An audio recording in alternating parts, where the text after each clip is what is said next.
Bharatiya Janata party ने सबसे crucial राज्य चुनाव के लिहाज से, लोकसभा चुनाव के लिहाज से बिहार में अपना गठबंधन बहुत बढ़िया बना लिया है।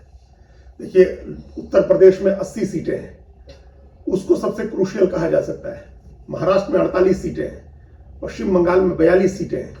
लेकिन भारतीय जनता पार्टी ने इन सभी राज्यों से ज्यादा ध्यान अगर बिहार पर दिया है तो उसका एक बड़ा मैसेज है। बिहार से ही इस विपक्षी गठबंधन की एकता बनने की शुरुआत हुई थी। नीतीश कुमार ने वो शुरुआत की थी। तो सबसे पहले भाजपा ने बिहार में वो गठबंधन तोड़ा, नीतीश कुमार को अलग किया और जो तमाम रेसिस्टेंस था उनको लेकर के तमाम तरह की जो विरोधी बातें थी उन सब के बावजूद उनको मुख्यमंत्री बनाया। तब कहा जा रहा था कि ऐसा समझौता होगा जिसमें नीतीश कुमार को कम सीटें मिलेंगी, भारतीय जनता पार्टी ज्यादा सीट पर लड़ेगी, नीतीश कुमार को हारने वाली सीटें दी जाएंगी, सीटों की बड़ी अदला बदली होगी। ये तमाम तरह के कयास थे, अटकलें थी। लेकिन अंत में समझौता ऐसा हुआ कि नीतीश कुमार लगभग उतनी ही सीटें लेने में कामयाब हो गए जितनी सीटों पर वो पिछली बार चुनाव लड़े थे। पिछली बार भाजपा के साथ अलायंस में वो 17 सीटों पर लड़े थे और इस बार भी उनको 16 सीटें मिली है। सिर्फ एक सीट कम हुई है उनकी, जबकि अभी उनकी पार्टी सिर्फ 45 विधानसभा सीट वाली पार्टी है। 2020 के विधानसभा चुनाव में उनको सिर्फ 43 सीटें मिली थी। 2 सीटें उपचुनाव में जीतने के बाद उनकी संख्या 45 हुई है। लेकिन भाजपा ने उनको 16 सीटें दी है लोकसभा की। भाजपा खुद 17 सीटों पर लड़ रही है।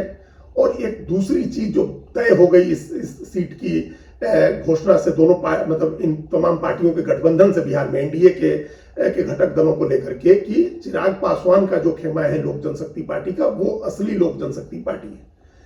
अब चुनाव के बाद ये फैसला आ सकता है, चुनाव आयोग उनको असली लोक जनशक्ति पार्टी घोषित कर सकता है।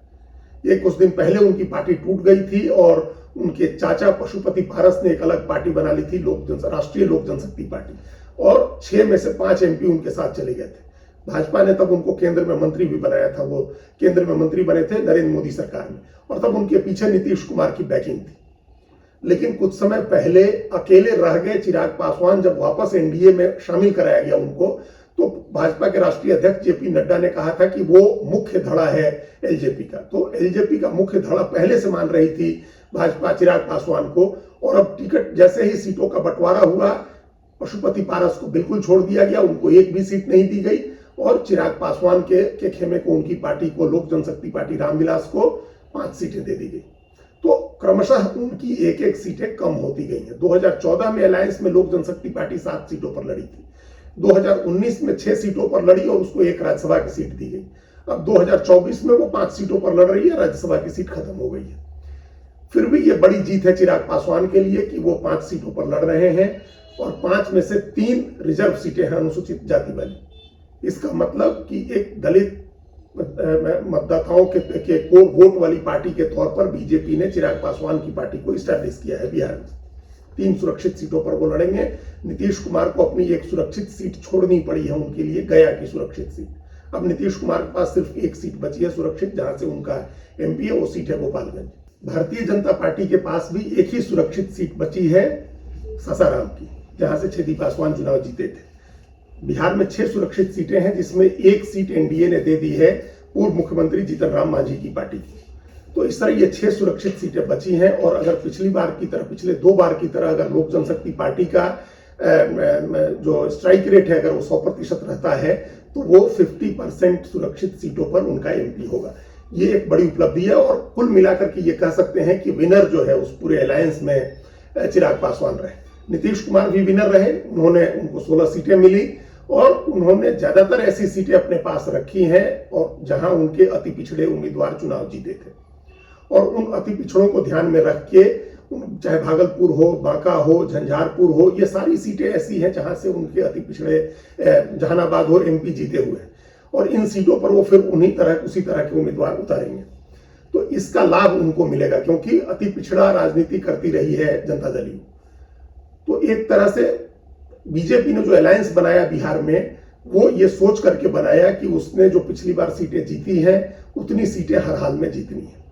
ये सबसे क्रूशियल स्टेट, जैसा हमने पहले कहा, वो इसलिए था क्योंकि यहां से अपोजिशन की कि फ्लाइट टेक ऑफ कर सकती थी। यहां अपोजिशन बड़ा डैमेज कर सकता था भारतीय जनता पार्टी को, और डैमेज सिर्फ बिहार में नहीं होता, अगर यहां नीतीश कुमार आरजेडी के साथ ही रहते तो डैमेज झारखंड में भी होता और उसका असर पूर्वी उत्तर प्रदेश पर भी होता, बंगाल पर भी होता, कई जगह होता।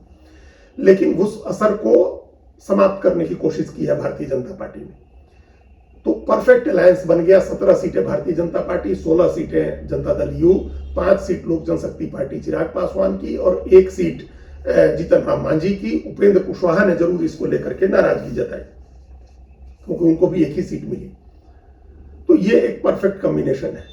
लेकिन ऐसा नहीं है कि ये पिछली बार की तरह 100%, लगभग 100% स्ट्राइक की गारंटी है। पिछली बार 40 में से 39 सीटें एनडीए ने जीती थी, लेकिन इस बार लड़ाई उतनी आसान नहीं है कि राष्ट्रीय जनता दल फिर से 0 पर निपट जाए।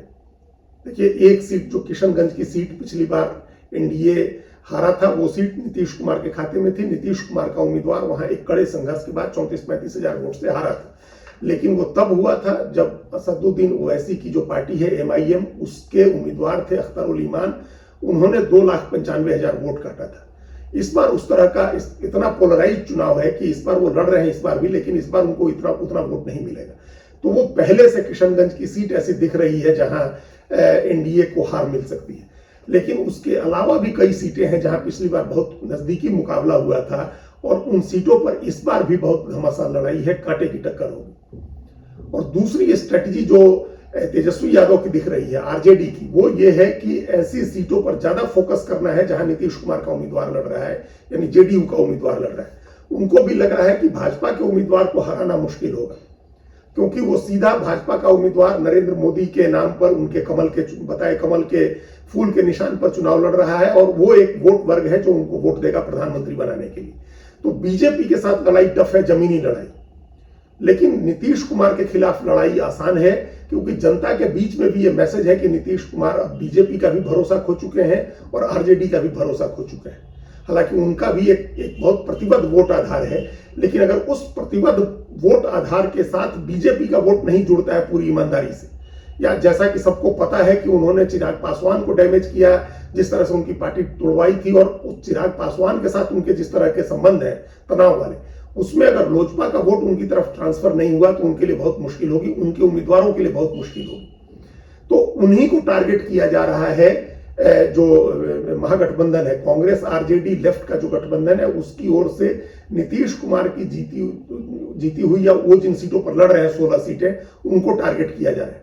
उन सीटों पर गंभीर लड़ाई होगी, उन सीटों पर सारी ताकत लगाएगा अपोजिशन, क्योंकि उसको पता है कि वहां भीतर घात हो सकता है बीजेपी के वोटर की तरफ से भी और लोजपा के वोटर की तरफ से भी। तो उसका लाभ उठाने की, उस जो फॉल्ट लाइन है उसका लाभ उठाने की कोशिश अपोजिशन कर रहा है। भारतीय जनता पार्टी की जीती हुई कुछ सीटें भी हैं जिन पर बहुत गंभीर लड़ाई हो सकती है। उन सीटों में पाटलिपुत्र की सीट है जहां पिछली बार 30-32 हजार 34 हजार कुछ वोट के अंतर से मीसा भारती हारी थी। मुश्किल लड़ाई में जीते थे रामकृपाल यादव, उस सीट पर लड़ाई कांटे की टक्कर हो सकती है। मोतिहारी की सीट है जहां अभी जो समीकरण बदला है आसपास का, 2 वैश्य उम्मीदवारों की टिकट जिस तरह से कटी है सीतामढ़ी में और शिवहर में, उसको लेकर के उस समीकरण बिगड़ने का असर सीतामढ़ी, शिवहर और पूर्वी चंपारण, इन तीनों सीटों पर पड़ेगा। तो इस तरह की कई सीटें हैं ऐसी जहां चुनाव इमोशनल भी हो सकता है। जैसे सारण की सीट के बारे में कहा जा रहा है कि लालू यादव को किडनी देने वाली उनकी जो बेटी है रोहिणी आचार्य, वो चुनाव लड़ सकती हैं। तो ऐसी कई सीटें हैं बीजेपी की भी जहां लड़ाई कांटे की टक्कर वाली होगी। लेकिन जिन सीटों पर जेडीयू के उम्मीदवार जीते हैं, उन सीटों या जेडीयू के उम्मीदवार लड़ रहे हैं, उन सीटों को अपोजिशन टारगेट कर रहा है।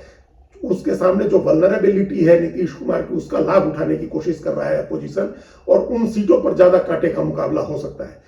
तभी ऐसा लग रहा है कि बिहार की लड़ाई और उसके साथ सटे हुए झारखंड की लड़ाई पिछली बार की तरह बहुत आसान नहीं है।